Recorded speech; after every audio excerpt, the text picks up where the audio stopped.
과연 교회란 뭔가? 내가 교회에 속해 있다는 이 교회는 도대체 뭘 하는 곳인가? 우리의 이 근본이 약하고 흔들릴 때에 우리 아는 대로 건물이 집안이 든든하지 못할 때 무너지는 것과 같은 그런 일들이 있기에 오늘 다시 한번 생각을 해보려고 합니다. 교회의 근본을 정리하면 한 서너 가지로 정리할 수 있습니다. 하나는 예배하는 곳입니다. 너무나 잘 아는 말씀이지요. 수고하고 무거운 짐진 자들을 부르시고 그들에게 쉼을 주시는 것이 바로 이 예배입니다. 수고하고 무거운 짐은 세상에 일을 의미하는 것만이 아니라 가장 무거운 짐인 죄의 짐을 의미하고 그로 인하여 우리의 삶에 비롯되어지는 많은 고통들과 어려움의 우리 인생을 주님이 불러서 예수 안에서 속죄함을 주시고 예수 안에서 새 사람이 되어 하나님의 자녀로 살 수 있도록 하시는 그 부름을 받은 사람들이 그 감사와 감격 속에 예배하는 곳이 바로 교회이다. 그러므로 교회는 무엇보다도 예배가 은혜로운 감동이 있는 예배여야 합니다. 은혜롭고 감동이 있는 예배가 되기 위하여 교회는 복음을 바르게 선포해야 합니다. 교회에 복음이 선포되지 않았을 때를 일컬어 중세 시대라 그러고 암흑 시대라 그렇게 부릅니다. 종교 기관과 종교 행위로 전락해 버린 이후 그리스도 안에서 새 생명을 얻은 복음적 감격과 감동이 없는 예배, 그것은 교회가 아닙니다. 그러므로 교회는 이와 같은 예배가 살아있어야 하는데 살아있음의 핵심은 복음이 선포된 복음적 교회일 때 그것은 정말 하나님이 원하시는 교회의 근본이다. 이 구원받은 백성들의 예배를 통하여서 거룩한 성도의 교통이 이루어지는 곳, 그것이 바로 예배당이고 교회입니다. 성도의 교통은 집사님 우리 차 한잔 할까? 우리 요즘 저 좋은 가을 날씨 보면서 어디 가서 식사나 함께 할까? 이것도 우리 교제의 방법이지만은 교회 성도의 교통은 어디에서 이루어지는가? 하나님을 아버지라 부르는 용서받은 죄인들이 자녀들이 모여 이 예배 안에서 은혜가 넘치고 감동이 있을 때에 우리는 차 한잔 하지 않아도 서로 간의 마음의 교통이 이루어지잖아요. 그렇죠 여러분들? 우리 예배가 그런 예배가 되기를 축복합니다. 예배 안에 하나님과 막힌 담이 무너지고 하나님의 은총이 내 속에 가득할 때 서로를 바라보면서 싱긋이 빙그레 웃는 정말 참 행복자의 미소가 성도의 교통의 핵심입니다. 우리 범어교회 예배가 그런 예배가 되기를 축복합니다. 두 번째는 무엇보다도 교회는 선교 공동체입니다. 즉 내가 만난 예수님을 전하는 선교하는 곳입니다. 내가 수고하고 무거운 짐이 벗겨진 이 기쁨을 세상 사람들에게 전하고 나누는 곳이 교회입니다. 교회가 선교가 없다면 사실 그 앞서서 복음이 없다라는 것이고 감격이 없다라는 것입니다. 그 교회가 전도와 선교가 있고 선교 공동체로서 확신을 갖고 있을 때 그것은 벌써 우리는 복음을 갖고 있고 복음 안에 살고 있다라는 그 열매가 전도와 선교를 통하여 맺어질 수 있는 것입니다. 그러기 위하여 교회는 하나님 나라에 대한 소망이 가득해야 합니다. 우리 성도들, 우리 교회 안에 하나님 나라의 비전이 있어야 합니다. 이 나라와 그 나라가 다른 것이 없다 그러면 우리는 이 나라 안에서 그냥 살면 됩니다. 이 세상과 저 세상에 다름이 없다면 이 세상에서 그냥 끝내면 됩니다. 그러나 우리는 하나님의 나라에 대한 확신이 있기 때문에 이 세상의 공고함을 이겨나갑니다. 공고한 이 세상의 사람들에게 저 하나님 나라의 그 환상을 갖고 우리는 전하는 전도자가 되는 것입니다. 우리 범어교회가 이런 교회가 되기를 축복합니다. 셋째는, 교회의 근본은 예수를 믿고 하나님의 나라를 전하기 위해서는 훈련이 필요합니다. 여러분, 우리 교회는 지난 17년 전부터 제자훈련하는 교회로 변모해 왔습니다. 제자훈련을 통하여 사역훈련생이 되고 양육훈련 프로그램들을 통하여서 우리의 믿음이 자라는 그러한 성장하는 교회로서 그렇게 변모되어 왔는데, 이 제자훈련이 없거나 약하면은 우리는 세상을 이겨낼 수가 없습니다. 그렇죠, 여러분들? 군인이 징집은 받았는데 훈련이 없다, 그는 전쟁터에 나갈 수가 없습니다. 오늘 우리가 그리스도의 사람으로 부름을 받고 우리 안에서는 감격이 있고 감동이 있는데 나갈 때 세상이요, 우리를 환영해 주지를 않아요. 조롱합니다. 배척합니다. 비웃었습니다. 아이들도 보면서 니나 잘해라 그럽니다. 이러한 조롱과 이러한 장벽 앞에서 우리가 그리스도의 복음을, 하나님 나라의 복음을 전하기 위해서는 무장이 필요합니다. 훈련이 필요합니다. 훈련된 교회는 역시 세상을 이겨냅니다. 훈련된 성도는 세상에 어떠한 어게인스트를 만나더라도 무너지지 않습니다. 도망치지 않습니다. 우리 범어교회가 여러분들 훈련에 열린 성도들로 가득한 교회가 되기를 바랍니다.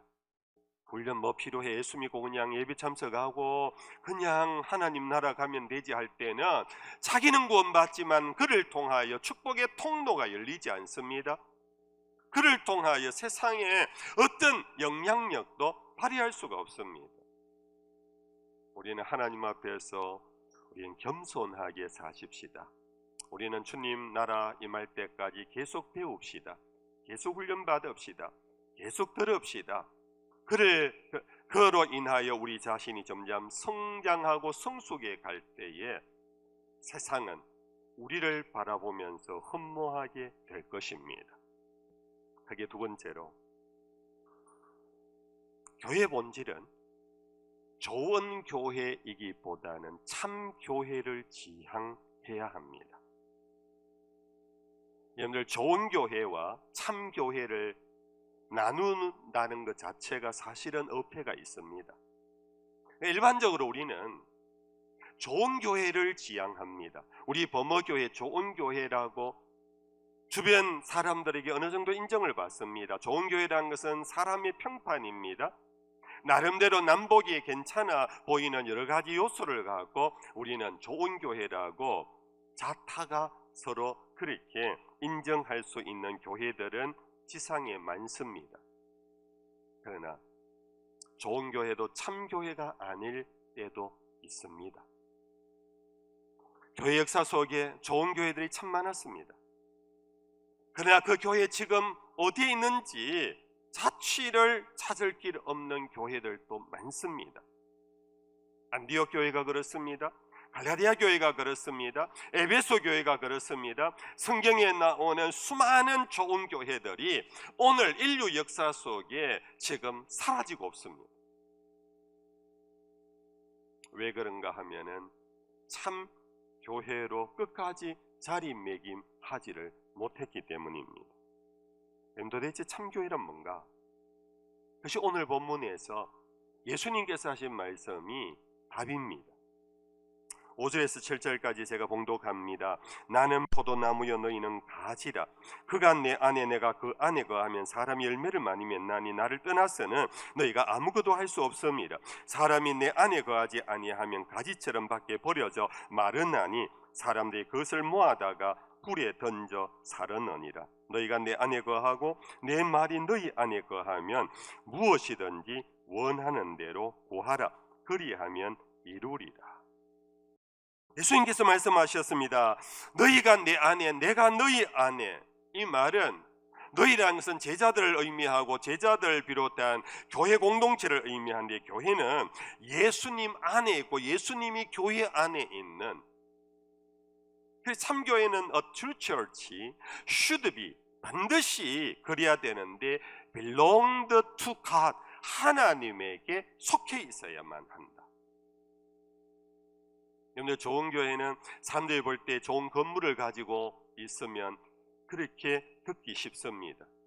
사회에 선한 구제를 많이 해도 그 참 좋은 교회다라는 평판을 받을 수 있습니다. 그러나 그런 교회도 예수에게 속하지 않는다면, 예수가 그 교회 안에 없다면은 그것은 참 교회가 되지를 못합니다. 예수가 없는 교회, 예수에게 붙어 있지 않는 교회는 결국은 생명을 잃고 맙니다. 가지로 인하여 나는 포도나무에 너희는 가지라는 이 언유를 통하여 예수님이 쉽게 설명해 주셨습니다. 여러분들, 어렵지 않은 비유 아닙니까? 가지인 우리가 나무에 붙어 있지 않으면은 여러분들 얼마 가지 못해서 말라버립니다. 죽어버립니다. 지금은 아직은 살아있는 것 같아도 시간의 흐름을 통하여 결국은 꺾여지고 떨어지고 맙니다. 여러분들, 그러나 교회가 주님에게 잘 붙어 있으면, 주님에게 속해 있으면은 그 교회는 갈수록 좋은 교회가 되어 갑니다. 갈수록 좋은 열매를 맺습니다. 갈수록 하나님이 기뻐하는 교회가 됩니다. 이유는 나무에 잘 붙어 있기 때문에, 나무로부터 수액이 공급이 되고 있기 때문에, 생명을 갖고 있기 때문에 나무는 절로 열매를 맺게 되는 것입니다. 여러분들, 가전제품이 전원에 코드가 잘 꼽혀 있으면요, 스위치만 올리면 불이 켜집니다. 그 텔레비전 안에 발전기가 없습니다. 그 냉장고 안에 어떠한 전원이 없습니다. 여러분들, 요즘 얼마나 가전제품이 발달했습니까? 디자인도 너무 예쁩니다. 그 성능도 정말 해마다 달라질 정도로 좋은 성능을 갖는 신제품들이 많이 나오고 있습니다.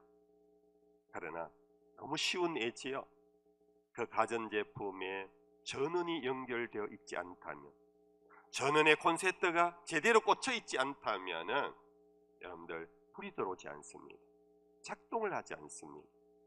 이것이 바로 거짓 교회와 참 교회의 차이입니다. 거짓 신자와 참 신자의 차이입니다. 여러분들, 참 신자란 다른 게 아닙니다. 목사가 아닙니다.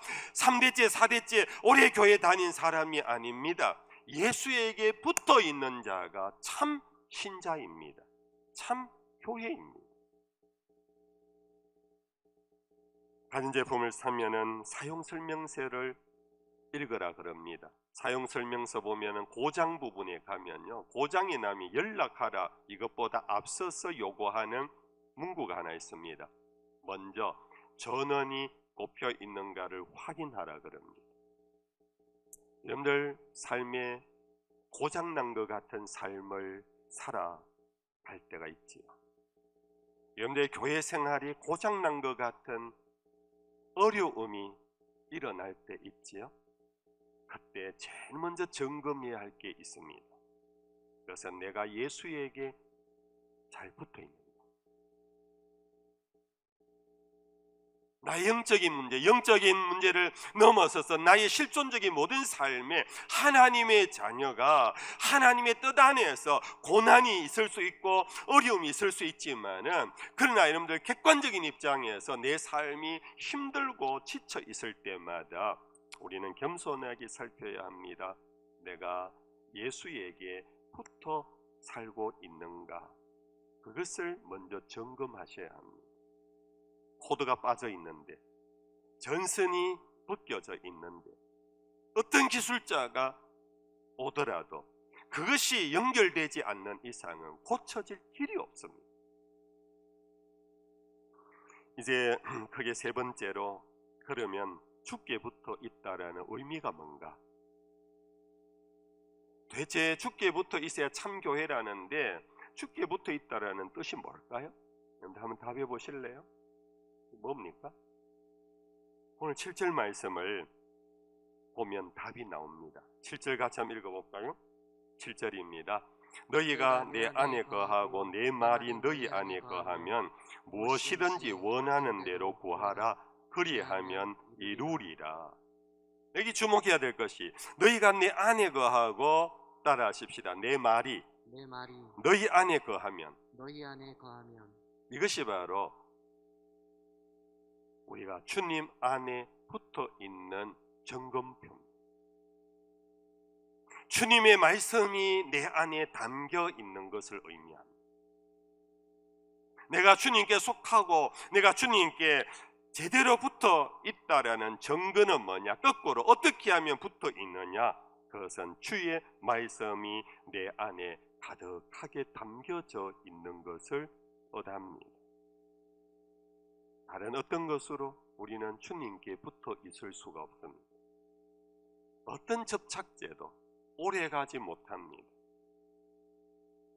교회 안에 어떤 직분이 오래가게 못합니다. 내가 어떤 받은 축복이 오래가지 못합니다. 언젠가는 접착제, 그것이 시간이 지나면 떨어집니다. 내가 중직자가 되었는데 몇 년간 충성합니다. 그러나 그 안에, 그 속에 주의 말씀이 담겨져 있지 않으면 슬렁슬렁슬렁 떨어져 나갑니다.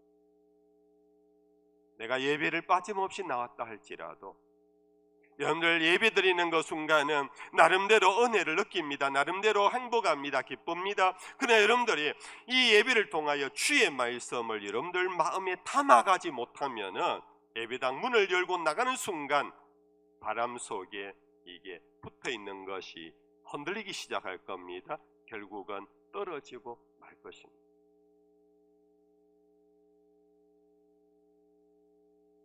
사도 바울은 믿음에 대하여 이렇게 말했습니다. 믿음은 들음에서 나며 들음은 그리스도의 말씀으로 말미암느니라.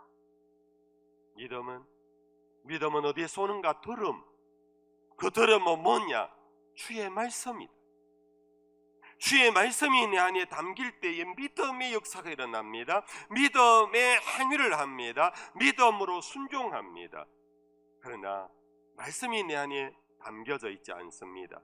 말씀을 듣지를 않습니다.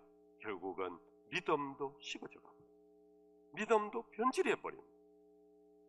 결국은 나무에서 떨어지고 마는 것입니다. 여러분들, 의과대학 학생들은요, 그 교과서를 딸딸 외워야만 된대요. 그 교과서를 외우지 않으면은 열이 난다, 정상 1, 2, 3, 4, 5, 6, 7 소화불량이다, 왜 그런가, 원인 1, 2, 3, 4, 5, 6, 7 그것을 달달 외워야만 한답니다. 그래야 누군가가 환자가 올 때에 문진을 통하여서 빠르게 판단을 하고 빠르게 진단을 내리고 빠르게 처방을 하고 그를 고칠 수가 있습니다. 그러니까 대학 학생들은요, 한 학기에 배우는 과목이 여러 과목이 있는데 만약 한 과목이 과락을 하잖아요. 못 외워서 못 쓰면 그러면 진급이 안 된답니다. 본과 3학년이 4학년이 못 올라간답니다. 여러분들, 우리 인간의 육체의 질병을 책임지고 고치는 의과대학 학생들이 이와 같이 그 의과 교과서에 딱 붙어 있지 않으면, 그것이 그들 속에 온전히 담겨져 있지 않으면 생명을 구하지를 못하고 결국은 병 환자를 죽게 만듭니다. 여러분들, 이것이 의과대학 학생들만의 문제겠습니까? 법과 학생도 마찬가지 아니겠습니까? 율법 전설을 다 암기해야 되지 않습니까? 그런데 의뢰인이 왔는데 보자 하고 그제서야 법전을 살펴서 1시간 2시간 그제서야 찾아가지고 해서 변호가 되겠습니까? 판결이 되겠습니까? 여러분들 법조인도 그렇고 마찬가지입니다. 여러분들 수학은 어떻습니까? 수학에 어떤 문제가 왔는데 이 문제 응용 문제가 왔습니다. 이 문제를 풀기 위하여서 여러분들 바로 공식을 대입할 수 있는 훈련이 되어 있어야 합니다. 저는 오늘 학습 세례 그리고 입교생 어제 문답을 하면서 죄송합니다. 여러분들 조금만 부끄러움을 좀 가져야 도움이 됩니다.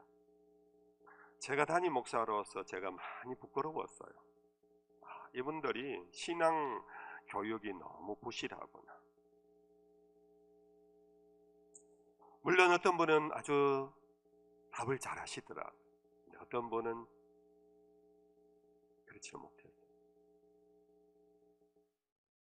제가 학습받는 사람에게 그랬습니다. 학습이란 배움인데 이제 예수를 배우는 영적 배움을 시작하는 세례를 받기 위하여 앞으로 성경을 꼭 일독은 하고 세례 받도록 하자고 약속하겠느냐. 약속을 받고 그렇게 했습니다. 여러분들 저 초신자들에만 문제입니까? 죄송합니다. 도전합니다. 여러분들은 어떻습니까? 성도 여러분들 속에 하나님의 말씀이 담겨져 있습니까? 여러분들은 슬픔과 괴로움이 있을 때 하나님의 말씀이 바로 여러분들 삶의 능력으로 작용할 수 있을 정도로 말씀이 여러분들 속에 살아 있습니까? 왜 성경 읽기를 우리 목사들에게만 맡기고 여러분들은 읽지 않습니까? 목사들만 하나님의 말씀이 필요한 자들입니까? 우리는 예수를 믿고 구주로 영접하고 하나님의 자녀가 되었고 하나님 나라를 유업으로 이을 자입니다. 이 땅에서 하나님의 사람으로 살아가야 할 사람입니다. 여러분들 하나님의 사람으로 이 세상을 살기 위하여 가장 필요한 것이 뭐냐 하면은 우리들 심령 속에 주의 말씀이 가득 차 있어야 하는 것입니다.